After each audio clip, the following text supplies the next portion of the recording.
جزاک اللہ خیرن جزا. یہ تھے حافظ ابو بکر جو سورۃ تین کی تلاوت کر رہے تھے.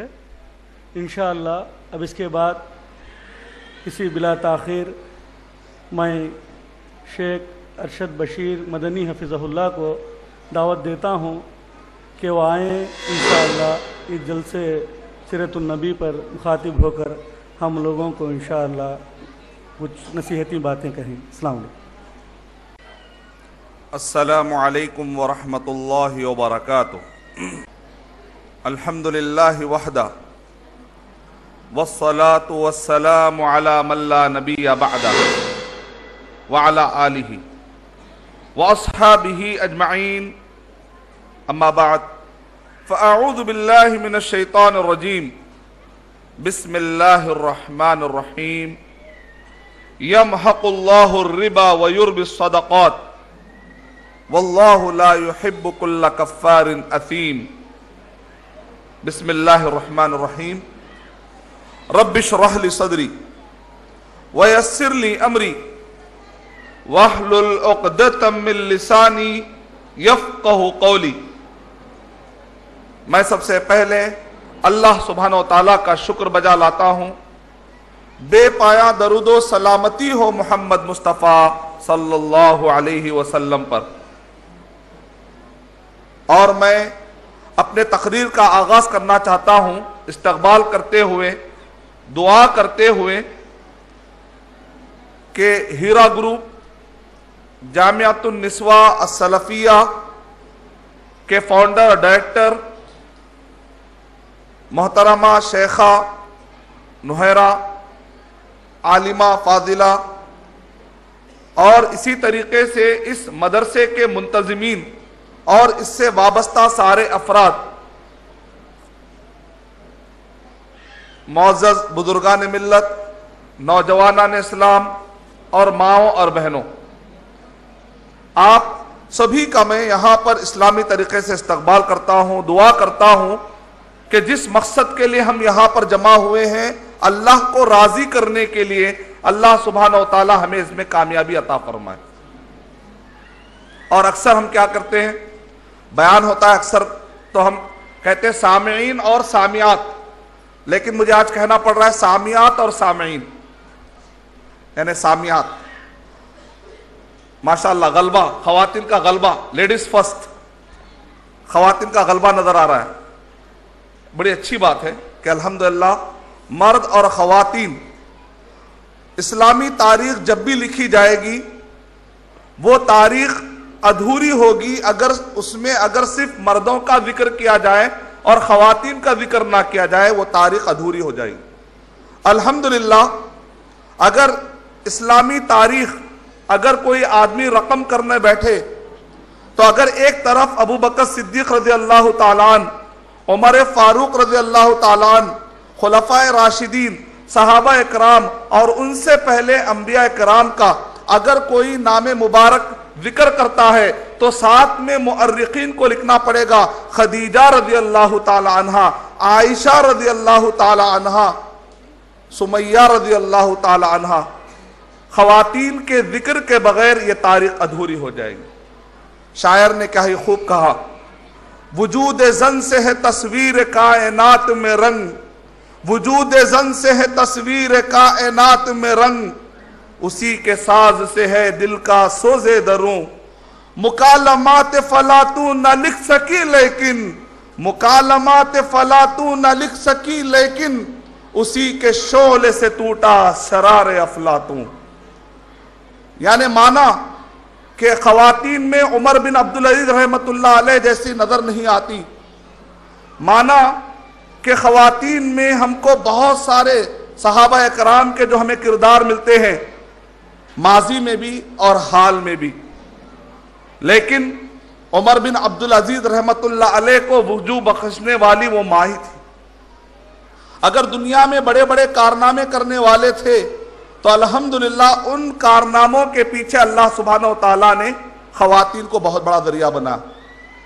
جیسے بارش تو اللہ سبحانہ و تعالیٰ ہی برساتے ہیں لیکن بادل کو اللہ نے ذریعہ بنا دیا. بارش تو اللہ سبحانہ و تعالیٰ ہی برساتے ہیں، لیکن اللہ نے بادل کو ذریعہ بنا دیا۔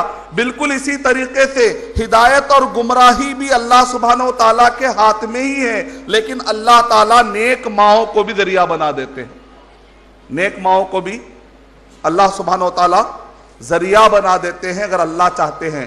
مثال کے طور پہ ہم دیکھتے ہیں موسیٰ علیہ السلام کی پرورش فرعون کی بیوی کے پہلو میں ہوئی۔ موسیٰ علیہ السلام کی پرورش فرعون کی بیوی آسیہ علیہ السلام ان کے پہلو میں ہوئی، تو فرعون کے دربار میں ہونے کے باوجود اس ماں کی ممتا میں وہ تربیت تھی، اس ماں کی ممتا میں وہ خوف تھا، وہ اللہ سبحانہ و تعالیٰ سے گڑ گڑانے اور اللہ سے لو لگانے کی، کہ اللہ تعالیٰ نے سورہ تحریم میں کہا اگر عورتوں کو سبق لینا چاہیے تو بی بی آسیہ سے، فرعون کی بیوی سے لینا چاہیے۔ نوح علیہ السلام کی بیوی کا کردار اچھا نہیں تھا، نوح علیہ السلام کی بیوی کا کردار اچھا نہیں تھا، وہ ایک نبی تھے، لیکن ایک بیوی کا کردار جب اچھا نہ ہوا تو اس کوکھ سے جو بچہ نکلا وہ طوفان کے نظر ہو گیا۔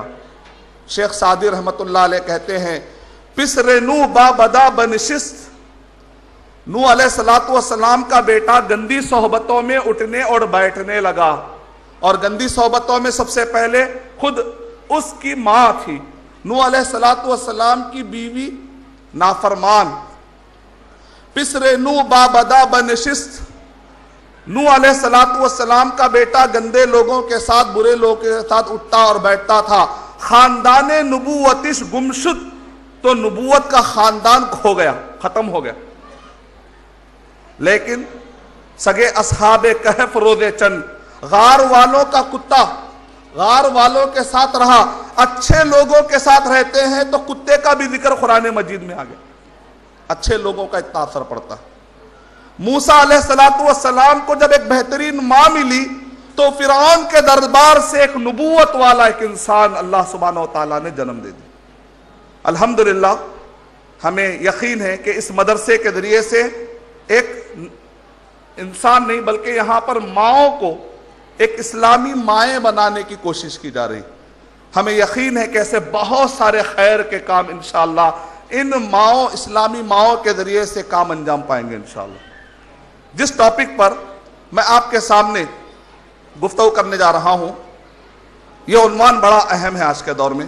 جیسا کہ آپ نے سنا ہوگا شوگر فری، شوگر فری یعنی شوگر فری، اسی طریقے سے آپ کہتے ہیں بھئی یہ کولیسٹرول فری ہے، تو بالکل اسی طریقے سے ہمارے اکنامک سسٹم کو انٹرسٹ فری ہونا چاہیے، انٹرسٹ فری ہونا چاہیے۔ اور جیسے میں داخل ہو رہا تھا تو بورڈ پر لکھا welcome to an interest free world, اللہ جزائے خیر عطا فرمائے۔ بہت اونچی سوچ، بہت اونچا ویژن ہے، اور یہ ویژن بنا کر ان کا ساتھ دینے والے سب مبارکباد ہیں۔ خاص طور سے ہندوستان جیسے ملک میں اتنی بڑی پہل کرنا، یہ صرف نہ صرف مسلمانوں کے لیے بلکہ غیر مسلم کے لیے بھی اچھا تاثر ہوگا انشاءاللہ۔ اور جب میں نے سنا کہ اتنا بڑا کارنامہ ایک خاتون انجام دے رہی ہے تو مجھے بہت خوشی ہوئی، اور مجھے یاد آ گئی حضرت خدیجہ رضی اللہ تعالی عنہ، اور یاد آ گئی مجھے ٹونیشیا کی ایک شہزادی، ٹونیشیا ایک ملک ہے اور وہاں پر ایک ایسی یونیورسٹی پائی جاتی ہے، ایک ایسی یونیورسٹی پائی جاتی ہے کہ Guinness book of world record میں، Guinness book of world record میں یہ لکھا ہوا ہے کہ تاریخ کی یہ واحد یونیورسٹی ہے جو کنٹینیوسلی کیا کر رہی ہے، ڈگری دے رہی ہے، کنٹینیوسلی، کبھی بھی تاریخ میں کبھی بھی منقطع نہیں ہوا، کبھی بھی اس کا سلسلہ ٹوٹا نہیں، کنٹینیوسلی کئی سالوں سے یہ ڈگری دے رہی ہے اور دیتے جا رہی ہے، اور بڑے پیمانے پر دنیا کی سب سے نمبر 1 یونیورسٹی ہے ٹونیشیا کی university, Guinness book of world record. اور کہا Guinness book of world record میں لکھا ہوا ہے کہ اس کو قائم کرنے والی ایک مسلمان عورت تھی۔ بادشاہ نے کہا اپنی شہزادی سے کہ میں تمہیں کچھ دولت دینا چاہتا ہوں، تو شہزادی نے کہا آپ مجھے ضرور دولت دیجئے۔ نہ نہیں کیا، انہوں نے نہ نہیں کیا، کہا کہ مجھے ضرور دولت دیجئے۔ جیسے ہی بادشاہ نے شہزادی کو، اپنی بیٹی کو دولت دی تو بیٹی نے کہا میں ایک ایسی یونیورسٹی ڈالوں گی جس کے اندر شرعی علوم بھی حاصل ہوں گے، عصری علوم بھی حاصل ہوں گے۔ مالدار بنائے بھی تو اللہ تعالیٰ ایسے نصیب والا مالدار بنائے کہ جس سے کہ اسلام کو فائدہ پہنچ جائے۔ ویسے تو دنیا میں بزنس کرنا ہی کرنا ہے، لیکن ایسی بزنس کے جس کی وجہ سے اسلام بھی فروغ ہو جائے تو یہ ہماری خوش نصیبی کی بات ہے۔ شہزادی نے کہا میں ایک ایسی یونیورسٹی ڈالوں گی، اور وہی یونیورسٹی ہے تونس شہر کی یونیورسٹی۔ تو میں نے سنا کہ نوحیرہ شیخ عالمہ فاضلہ عالم ہوتے ہوئے، عائشہ رضی اللہ تعالیٰ عنہا کی مثال قائم کرتے ہوئے اور بزنس میں مہارت حاصل کرتے ہوئے خدیجہ رضی اللہ تعالیٰ عنہا کی مثال قائم کرتے ہوئے، یعنی سنت خدیجہ، سنت عائشہ رضی اللہ عنہن اجمعین، اور ساتھ میں تونسیا کی شہزادی کی ہے کہ مسلمان خاتون کی ایک بہترین سنت قائم کرتے ہوئے ہمیں تروپتی کے اس ماحول میں اور حیدرآباد میں بھی کئی جگہوں پر یہ ہمیں مظاہرے دیکھنے میں آ رہے ہیں۔ اللہ تعالیٰ ان محنتوں کو قبول فرمائے۔ وَمَا يَعْلَمُ جُلُودَ رَبِّكَ إِلَّا هُوَ، اللہ تعالیٰ غیب سے اپنے فوج کو روانہ کرے تاکہ اس کام بڑھتا رہے انشاءاللہ۔ جو ٹاپک مجھے دیا گیا ہے اس مناسبت سے کہ ہیرا گروپ کے تحت انٹرسٹ فری اکانومی سسٹم کو فروغ دی جانے کی کوشش کی جا رہی ہے، تو ایسے وقت پر قرآن اور صحیح حدیث کی روشنی میں ہمیں کیا تعلیمات ملتی ہیں، تو میں دو پہلو پر اپنی گفتگو کروں گا انشاءاللہ۔ میرے ٹاپک کا ایک پہلو یہ رہے گا کہ قرآن مجید کیا تجارت پر یا دنیا داری پر ابھارتا ہے یا نہیں ابھارتا۔ قرآن اور صحیح حدیث، نبی اور صحابہ، اسلام کیا تجارت یہ دنیا داری پر ابھارتا ہے یا نہیں ابھارتا؟ کیونکہ اکثر مسلمانوں میں غلط فہمی ہے یہ سب دنیا داری ہے، اس کے پیچھے نہیں جانا چاہیے، عالموں کو اس کے پیچھے نہیں جانا چاہیے۔ سعودی عرب میں ایک عالم صاحب نے کتاب لکھی، 1500 وہ عالم جو اپنے دور کے بہت ہی جید عالم تھے، جن کی کتابیں آج سلیبس میں پڑھائی جا رہی، سعودی عرب میں دینی مدارس میں جن کی کتابیں آج سلیبس میں پڑھائی جا رہی ہیں، اور وہ اپنے دور کے سب سے نمبر 1 بزنس مین بھی تھے، عالم بھی تھے۔ جیسے کہ آپ نے سنا ہوگا بعض عالموں کے سامنے الزیات، بڑے بڑے عالم کے نام کے سامنے کیا لکھا ہوا ہے؟ الزیات، تیل بیچنے والے۔ وہ عالم بھی تھے، ان کی کتابیں بھی ہیں، ایسا معمولی عالم نہیں، برانڈڈ عالم جن کے سلیبس تھے، جن کی کتابیں تھی۔ اور ساتھ میں البسال آپ نے سنا ہوگا، یعنی کہ پیاز بیچنے والے، ان کے ایریے میں ان کی مونوپولی تھی، ان سے بہتر کوئی پیاز بیچنے والا نہیں تھا۔ دور کیوں جائیں ہم؟ اگر ہم کہیں گے کہ بھئی یہ علماء کرام تھے، تو آئیے دیکھتے ہیں کہ ہم صحابہ کرام کی زندگی میں ہمیں ملتا ہے عبد الرحمن بن عوف رضی اللہ تعالیٰ کا ذکر۔ عبد الرحمن بن عوف رضی اللہ تعالیٰ کہ ان سے کہا گیا کہ آپ ایسا کریے کہ میرے پاس کچھ مال ہے، آپ یہ مال استعمال کیجئے۔ تو انہوں نے کہا نہیں، مجھے بازار کا راستہ دکھایا جائے، مجھے بازار کا راستہ دکھایا جائے۔ ایک وقت ایسا آیا کہ عبد الرحمن بن عوف رضی اللہ تعالیٰ مدینے کے سب سے مالدار ہو گئے۔ لوگوں نے ان سے انٹرویو لیا، لوگوں نے ان سے پوچھا آخر کیا وجہ ہے کہ آپ مدینے میں سب سے بڑے مالدار بن گئے؟ تو عبد الرحمن بن عوف رضی اللہ تعالیٰ عنہ نے کہا کہ میں زیادہ محنت کرتا تھا اور کم نفع کی توقع رکھتا تھا۔ میں زیادہ محنت کرتا تھا اور نفع جو پروفٹ ہوتا تھا اس کی کم توقع رکھتا تھا۔ دوسرے لوگ بڑا چڑھا کر قیمتیں رکھتے تھے، تو میرے پاس ایک شخص آتا تھا اگر کہتا تھا بھئی کھجور کی جو تھیلی ہے، کھجور کی تھیلی ہے کتنے میں ہے؟ جب دیکھتا کہ میرے پاس کافی سستے میں ہے تو وہ ایک کے بجائے 2 لے جاتا تھا، اپنے لیے اور دوست کے لیے گفٹ کرنے کے لیے بھی۔ نتیجے میں میرے پاس کا سامان جلدی ختم ہو جاتا تھا اور دوسرے لوگ لالچ کی وجہ سے پیچھے ہو جاتے تھے۔ عبد الرحمن بن عوف رضی اللہ تعالیٰ تجارت میں بہت ماہر تھے، وہ پیسے کو جام کرنے کو پسند نہیں فرماتے تھے۔ اکثر مسلمانوں کو دیکھا گیا کہ اپنا پیسہ جام رکھتے ہیں، نہ کوئی چیز خریدتے ہیں، نہ کہیں انویسٹ کرتے ہیں، اگر کرتے بھی ہے تو نعوذ باللہ سود میں لے جا کر کرتے، فکس ڈپازٹ کرا دیتے، بچی کو کام آئے گا، شادی کے لیے کام آئے گا، پیسہ لے آ کر جام کر دیتے ہیں۔ آپ پیسے کی ویلیو گھٹا رہے ہیں، بزنس میں نہیں لگائیں گے اگر آپ، تو آپ اس کی انسان کی کریٹیوٹی کو مار رہے ہیں۔ آپ اگر سود کے پیچھے اگر پیسہ لگائیں گے تو دنیا کے اندر ریسیشن کے ذمہ دار آپ ہیں۔ دنیا میں انفلیشن کے ذمہ دار آپ ہیں، دنیا میں کریڈٹ کرنچ کے ذمہ دار آپ ہیں، دنیا کے اندر مہنگائی کے ذمہ دار آپ ہیں، دنیا کے اندر معاشی بحران کے ذمہ دار آپ ہوں گے اگر آپ سودی اکانومی کو سپورٹ کریں گے۔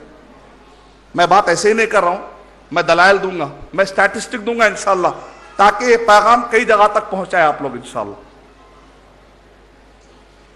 عبد الرحمن بن عوف رضی اللہ تعالیٰ عنہ بہت زبردست اکانومسٹ تھے۔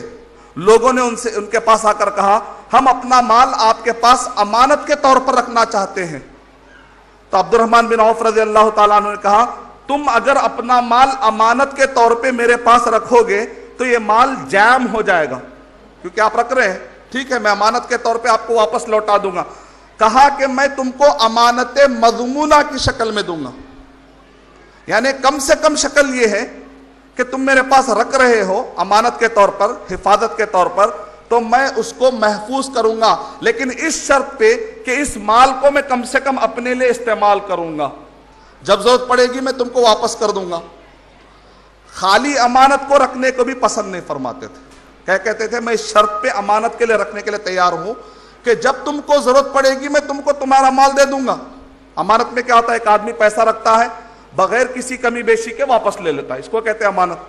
امانت مضمونہ کہتے ہیں کہ آدمی مال رکھتا ہے اور سامنے والا آدمی کو اختیار ہوتا ہے کہ اس مال کو وہ استعمال کرے اپنے کاموں میں، اور جب واپس لوٹاتا ہے تو اتنا ہی مال دے گا جتنا دیا گیا اتنا ہی واپس دے گا، جب چاہے دے سکتا۔ مثل مال، جو مال رہے گا اس کا مثل دے دے گا۔ 1 لاکھ ہے تو 1 لاکھ روپے، جو عین مال ہے، جو مین مال ہے وہ استعمال کر سکتا ہے۔ یعنی کہ مطلب ہے کہ امانت والے مال کو بھی جام ہونے کو پسند نہیں فرماتے۔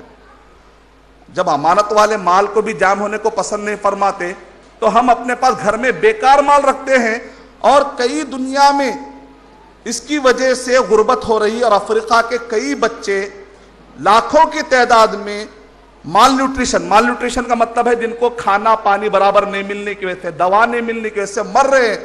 یہ لوگ جو اپنے مال کو دبا کر رکھتے ہیں، انویسٹ نہیں کرتے ہیں، بزنس سے ڈرتے ہیں، تو ویسے لوگوں کو اللہ سبحانہ و تعالیٰ پسند نہیں فرمائیں گے۔ اس کے مقابلے میں الٹا لے جا کر سود میں ڈالتے ہیں۔ اللہ تعالیٰ نے قرآن مجید میں بے شمار جگہوں پر تجارت پر ابھارتے ہوئے اللہ نے ارشاد فرمایا، 6 سے مقامات پر اللہ تعالیٰ نے تجارت کا ورڈ استعمال کیا۔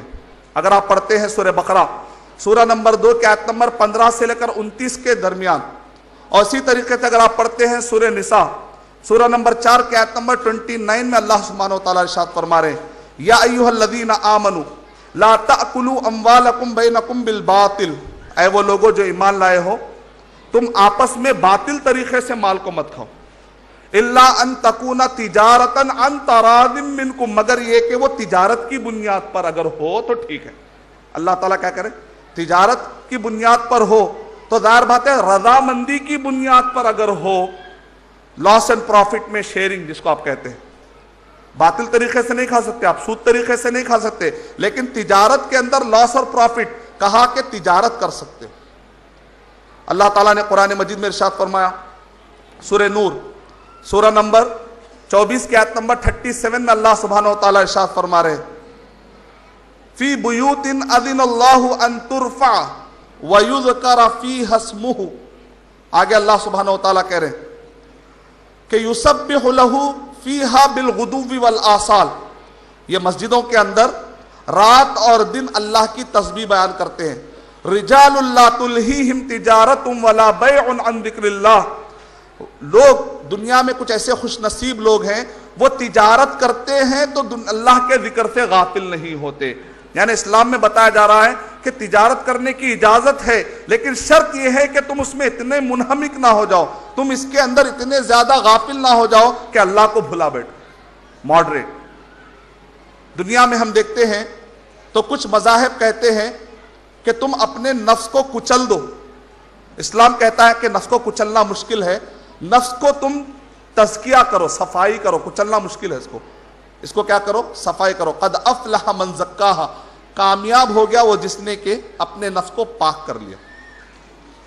ایک طرف ہم دیکھتے ہیں کہ دنیا میں دہری ہیں جو کہتے ہیں ہمیشہ مادہ پرستی، صرف دنیا، اللہ کا ان کے پاس کوئی تصور نہیں۔ دوسری طرف رہبانیت، صوفیت ہمیشہ اللہ اللہ کہتے ہیں، دنیا سے ان کا کوئی تعلق نہیں، دونوں کے درمیان ہے اسلام کی راہ۔ اسلام یہ کہتا ہے کہ نہ رہبانیت رہے گی نہ دہریت رہے گی، بلکہ امتوں وسطا، تم درمیانی امت ہو۔ تجارت کا اللہ سبحانہ و تعالیٰ نے نہ صرف اجازت دی بلکہ ابھارا ہے۔ قرآن مجید میں اللہ سبحانہ و تعالیٰ نے تجارت پر ابھارا، اور آگے اللہ سبحانہ و تعالیٰ کیا کرے، اگر کوئی شخص تجارت کرتے ہوئے اللہ کے ذکر کو بھی قائم کرے گا، نمازوں کو قائم کرے گا، زکوٰۃ کو قائم کرے گا، یعنی دین اور دنیا دونوں کو لینے کی کوشش کرے گا، تو اللہ سبحانہ و تعالیٰ کہہ رہے لیجزیہم اللہ احسن ما عملوا، کہ اللہ تعالیٰ ان کو بہترین بدلہ عطا کریں گے، وَيَزِيدَهُم مِّن فَضْلِ، اور اللہ سبحانہ و تعالیٰ ان کو اپنے فضل سے زیادہ عطا کریں گے، وَاللَّهُ يَرْزُقُ مَن يَشَاءُ بِغَيْرِ حساب، اور اللہ تعالیٰ بے حد و حساب اللہ تعالیٰ غیب سے اس کا بندوبست کریں گے، رزق عطا کریں گے۔ ماڈریٹ جانا پڑے گا۔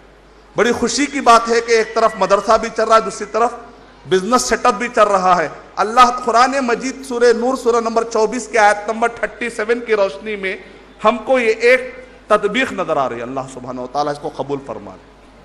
اکثر میں جب ETV اردو پر سوالات کے جوابات دیتا تھا، کئی نان مسلم مجھ سے پوچھتے تھے آپ لوگ خواتین کو آگے کیوں نہیں بڑھاتے؟